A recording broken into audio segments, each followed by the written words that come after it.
दोस्तों, जैसा कि आप लोगों ने थंबनेल पर देखा कि कांग्रेस पार्टी में बहुत बड़ी बगावत होने वाली है, बहुत बड़ी फूट होने वाली है।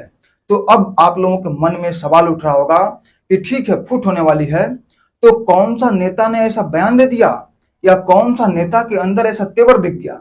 तो मैं आप सभी लोगों को बता दूं कि कभी भी किसी भी पार्टी में फूट से पहले किसी नेता का बयान आना ये बगावत के लक्षण नहीं होते हैं। ये तो बस बगावत की घोषणा होती है। ठीक उसी प्रकार जिस प्रकार किसी मकान में एकाएक बहुत बड़ा सा दरार आ जाए तो वो मकान गिरने वाला है, बच सको तो बच लो और नहीं तो गए, और ज्यादातर मामलों में लोग बच नहीं पाते हैं। उसी तरीके से किसी नेता का बयान आना या किसी नेता का बगावत कर देना वो किसी पार्टी के फूट का परिचायक नहीं होती। वो तो घोषणा होती है कि फूट हो चुकी है। लक्षण कुछ और चीज होती है। लक्षण का मतलब ऐसी चीज कि जिसको अगर आप समझ गए तो उसका बचाव हो सकता है, उसका बचाव कर सकते हैं। और वो लक्षण अभी कांग्रेस पार्टी में देखी जा रही है और ये लक्षण सभी लोगों को नहीं दिखती। तो इस लक्षण को अच्छे से समझने के लिए हम सभी लोगों को पार्टी के इतिहास में जाना होगा और बहुत अच्छी तरीके से समझने के लिए हम सभी लोगों को इंदिरा गांधी के समय काल में जाना होगा। जब इंदिरा गांधी हमारे देश की प्रधानमंत्री थी तो 1975 में हमारे देश में जब इमरजेंसी लगी थी तो उस वक्त कांग्रेस पार्टी के अध्यक्ष डीके बरुआ थे। और इमरजेंसी लगाने के बाद, इंदिरा गांधी जी के इमरजेंसी लगाने के बाद में डीके बरुआ ने यह नारा दिया था कि इंडिया इज इंदिरा और इंदिरा इज इंडिया। तो ये जो नारा था ये इंदिरा गांधी का सम्मान था या देश का अपमान था, ये तो चर्चा का विषय है। लेकिन कांग्रेस के प्रति बहुत बड़ी चापलूसी तो जरूर थी और ये सब देखते हुए ऐसा लगता है और कोई भी व्यक्ति समझ सकता है कि डीके बरुआ कांग्रेस के कितने बड़े शुभचिंतक नेता रहे होंगे। और 2 साल गुजरा नहीं कि फिर उसके बाद में इंदिरा गांधी चुनाव बहुत बुरी तरीके से हार गई और 1977 में जनता पार्टी की सरकार आ गई। और जनता पार्टी की सरकार आने के कुछ ही दिनों के बाद में 1 जनवरी 1978 नया साल ही था, डीके बरुआ जो कांग्रेस के अध्यक्ष पद पर रहते हुए इंदिरा गांधी जो देश में इमरजेंसी लगाई थी तो इस नाम पर इंदिरा गांधी को पार्टी से बाहर कर दिया। दोस्तों, ये बात बहुत कम लोगों को पता है कि इंदिरा गांधी को कांग्रेस पार्टी से अलग कर दिया गया था और ऐसा नहीं था कि सिर्फ फॉर्मेलिटी के लिए बाहर किया गया था, पूरी तरीके से आउट। तो उस वक्त इंदिरा गांधी के पास कोई रास्ता नहीं था क्योंकि अध्यक्ष बाहर किया है और पार्टी लेने को तैयार नहीं था। तो उसके बाद में इंदिरा गांधी ने दूसरी कांग्रेस पार्टी बनाई जिसका नाम कांग्रेस आई रखा गया। और आपको बता दूं कि अभी जो कांग्रेस पार्टी के बारे में आप सुनते हैं तो एक कांग्रेस पार्टी वो कांग्रेस पार्टी नहीं है जिसके पीएम नेहरू गांधी थे, वो कांग्रेस पार्टी नहीं है जो आजादी की लड़ाई लड़ी थी, यहां तक कि वो कांग्रेस पार्टी भी नहीं है जिस कांग्रेस पार्टी में रहकर इंदिरा गांधी देश में इमरजेंसी लगाई थी। एक नया कांग्रेस पार्टी है, यहां तक कि इसका चुनाव चिन्ह भी बदल गया है। 1978 के पहले ये जो पंजा छाप आप चुनाव चिन्ह देखते हैं तो ये पंजा छाप जो चुनाव चिन्ह है वो 1978 के पहले कांग्रेस पार्टी का यह चुनाव चिन्ह नहीं था। सबसे पहले कांग्रेस पार्टी का चुनाव चिन्ह गाय और बछड़ा था और उसके बाद में नेहरू जी के समय में कांग्रेस पार्टी का चुनाव चिन्ह 2 बैलों का जोड़ा हुआ। तो इस तरीके से देखा जा सकता है कि चापलूस जो होते हैं वो पहले किस तरीके से चढ़ाते हैं और फिर उसके बाद में किस तरीके से बंटाधार करते हैं, ये इतिहास को पढ़ने के बाद में समझ में आता है। दोस्तों, अगर ऐसी एक आध घटना होती तो हम कह सकते थे कि एक इत्तेफाक है, लेकिन ऐसी बहुत सारी घटनाएं हैं। जैसे कि मैंने आप लोगों को बताया कि 1978 में खुद इंदिरा गांधी को कांग्रेस पार्टी से बाहर कर दिया गया था और उसके बाद में इंदिरा गांधी अपने आप को इतना ज्यादा धोखा खाई हुई महसूस करने लग गई कि उसके बाद में बाहरी लोगों पर विश्वास करना ही बंद कर दी और उसके बाद में अपने परिवार के सदस्यों पर विश्वास करना शुरू किया, मुख्य रूप से अपने बेटों पर। और अपने बेटे संजय गांधी के ऊपर इतना ज्यादा विश्वास किया कि वो राजनीतिक तौर पर संजय गांधी पर आश्रित हो गई और संजय गांधी इनडायरेक्टली तौर पर केंद्र की सरकार और जिस जिस राज्यों में कांग्रेस की सरकार थी, ज्यादातर राज्यों में तो कांग्रेस की ही सरकार थी, तो उन राज्यों की सरकारें इनडायरेक्टली संजय गांधी ही चला रहे थे।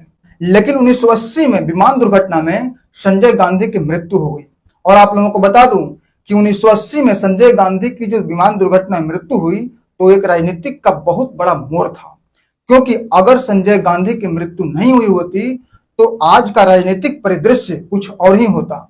लेकिन फिर उसके बाद में राजीव गांधी को मनाने की कोशिश किया गया राजनीतिक में आने के लिए। शुरुआत में तो राजीव गांधी बहुत टोल मटोल किए, लेकिन बाद में राजीव गांधी मान गए। अब 1981-82 तक उन्हें राजनीतिक चीजों से परिचित कराया जाने लगा।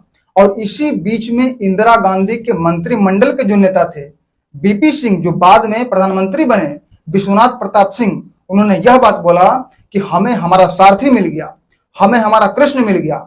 मतलब कि उनका कहना यह था कि अब राजीव गांधी को बड़े पदों पर बिठाया जाए, उच्च पदों पर।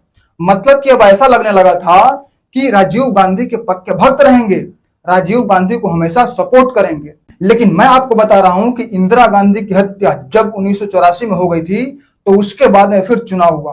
तो चुनाव में राजीव गांधी को 412 सीट मिली और राजीव गांधी को 412 सीट मिलने के बावजूद भी 1986-87 में विश्वनाथ प्रताप सिंह ने राजीव गांधी के विरोध में बातें करने लग गए और बोफोर्स जो घोटाला है उसको बहुत ज्यादा प्रचारित किया और फिर गली गली में नारा लगने लग गया। अब उसके बाद में आरिफ मोहम्मद जैसे नेताओं के साथ मिलकर के विश्वनाथ प्रताप सिंह ने एक अलग पार्टी की ओर बढ़े और जनता दल पार्टी, जन मोर्चा पार्टी बनाया। और फिर उसके बाद में राजीव गांधी को जो क्षति हुई और उसके बाद में 1989 में दोबारा जो सत्ता से बाहर हुए, उसके बाद आज तक 1984 का वो आखिरी बहुमत ही साबित हुआ। उसके बाद आज तक कांग्रेस पार्टी कभी भी बहुमत में नहीं आ पाया। तो ये हाल है चापलूसी का, और चापलूसी यहीं पर खत्म नहीं होती है। मैं आप लोगों को बता दूं कि जब जनता पार्टी की सरकार बनी तो उसने नीलम संजीव रेड्डी को राष्ट्रपति बनाया था और उसके बाद में जाहिर सी बात है कि जब सरकारें बदल गई तो उनका राष्ट्रपति तो रहेगा नहीं ना, नया चुनाव के समय। तो 1982 में दोबारा चुनाव होना था, तो उसमें इंदिरा गांधी को ऐसे राष्ट्रपति चाहिए था जो पूरा उनके इशारों पर चले। और इतिहास में कभी भी कोई भी प्रधानमंत्री ऐसे राष्ट्रपति को चुनता है जो पूरे उनके इशारों पर चले तो वो राष्ट्रपति उन्हें बहुत ज्यादा परेशान करते हैं। और इंदिरा गांधी वैसे ही राष्ट्रपति की तलाश में थी जो पूरा उनके इशारों पर चले, और उनकी तलाश पंजाब में पूरा हुआ। पंजाब के मुख्यमंत्री रह चुके ज्ञानी जैन सिंह को राष्ट्रपति उम्मीदवार के तौर पर खड़ा किया गया। और अभी राष्ट्रपति के उम्मीदवार के प्रचार के समय जैसे प्रधानमंत्री जाते हैं साथ में, तो उनसे पूछा गया कि आप इंदिरा गांधी के लिए क्या कर सकते हैं, तो उन्होंने साफ साफ कह दिया कि मैं इंदिरा गांधी के लिए झाड़ू भी लगा सकता हूं।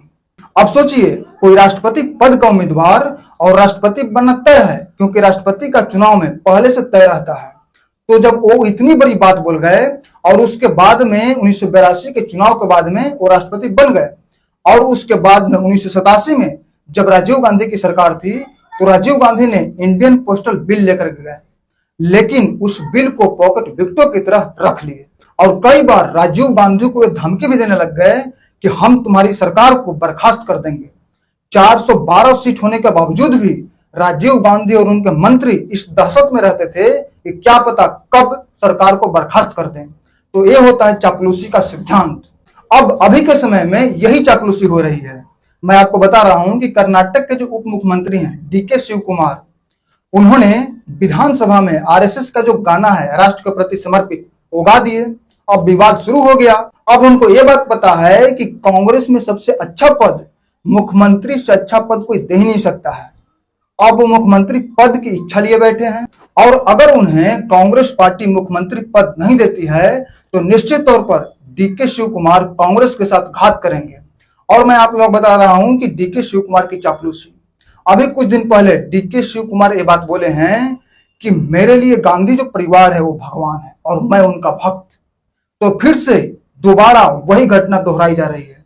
तो इन सब घटना से, इन सब संकेतों से ये बात पता चलता है कि बहुत जल्द ही कांग्रेस पार्टी में फूट होने वाली है। तो दोस्तों, एनालिसिस आपको कैसा लगा, ये जानकारी आपको कैसा लगा, कमेंट के माध्यम से जरूर बताइएगा। तो फिर मिलते हैं एक नए वीडियो में, तब तक के लिए जय हिंद, जय भारत।